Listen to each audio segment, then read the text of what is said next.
پھر مجھ سے فرماتے ہیں ایک بات اور وعدہ کرو مجھ سے، میرا ٹھہرنے کا انتظام بھی تم نے کرنا ہوگا، میرے کھانے پینے کا انتظام بھی تمہارے سپرد ہوگا، پاکستان میں جہاں کہیں آؤں گا جاؤں گا وہ ٹکٹ اور انتظام آمد و رفت بھی تمہارے سپرد ہوگا، اور جب واپس مدینہ جانا ہوگا تو مدینے تک کا ٹکٹ بھی تم لے کر دو گے، یہ سارا انتظام تمہارے سپرد ہوگا، یہ وعدہ کر لو۔ میں نے عرض کیا حضور یہ سارا وعدہ ہو گیا؟ فرماتے ہیں پھر میرا وعدہ ہے کہ میں 7 دن جہاں رک جاتا ہوں، مجھے آقا نے فرمایا کہ تم اپنا ادارہ منہاج القرآن بناؤ، میں تم سے وعدہ کرتا ہوں تمہارے ادارے میں آؤں گا۔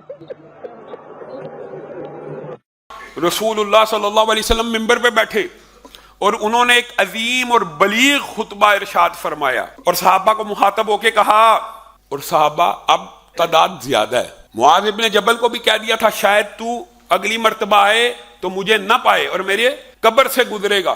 انفرادی طور پہ بھی بات صحابہ کو بتا دیا، اور یہاں پہ ممبر پہ بیٹھ کے صحابہ کی جو مجلس تھی ان کو بتلا دیا کہ میری تمہاری ملاقات اب کے بعد ہوگی تو حوض کوثر پہ ہوگی، میں وہاں پہ تمہارا انتظار کروں گا۔ صحابہ کو بیان کر کے کہہ رہے ہیں اب میری تمہاری ملاقات دوبارہ نہیں ہوگی۔ اللہ معاف کرے، یہ جو باب ہے یہ عقیدے کا باب۔ بی بی فاطمہ باپ کی جدائی میں رو رہی ہیں، رسول اللہ صحابہ کو کہہ رہے ہیں اب میری تمہاری ملاقات کہاں ہوگی؟ حوض پہ ہوگی۔ رسول اللہ کی صحابہ سے ملاقات تو حوض پہ ہوگی، لیکن تیرا اور میرا بابا اور تیرا اور میرا پیر ہر روز یہ دعویٰ کرتا ہے رسول اللہ میرے گھر آتے ہیں، میری رسول اللہ سے ملاقات ہوتی ہے۔ انا للہ و انا الیہ راجعون۔ کائنات میں اگر رسول اللہ کی جاگتی آنکھوں کے ساتھ کسی سے ملاقات ہونا قرآن و سنت سے ثابت ہوتا یا استحقاق ہوتا تو اللہ کی قسم وہ اصحاب رسول کا ہوتا، وہ ازواج مطہرات کا ہوتا۔ یعنی 600 سال تک 400 سال تک امت میں ملاقات نہیں ہوئی،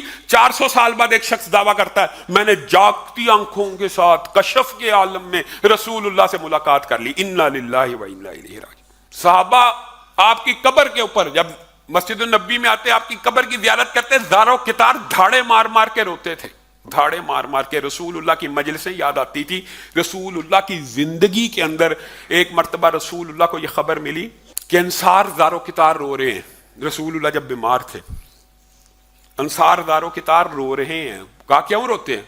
کہا وہ یہ کہتے ہیں ابھی رسول اللہ زندہ ہیں، دنیا میں موجود ہیں، لیکن بیمار ہیں، تو وہ جب بندہ بیمار ہو تو وہ مجلس کا عالم تو نہیں رہتا، وہ روتے ہیں دھاڑے مار مار کر کے ہمیں رسول اللہ کی مجلسیں یاد آتی جو رسول اللہ نماز ظہر عصر مغرب کے بعد ہمارے ساتھ بیٹھ کے گفتگو کر لیا کرتے تھے، بیٹھ جایا کرتے تھے، وہ مجلسیں یاد کر کے روتے ہیں ابھی دنیا میں۔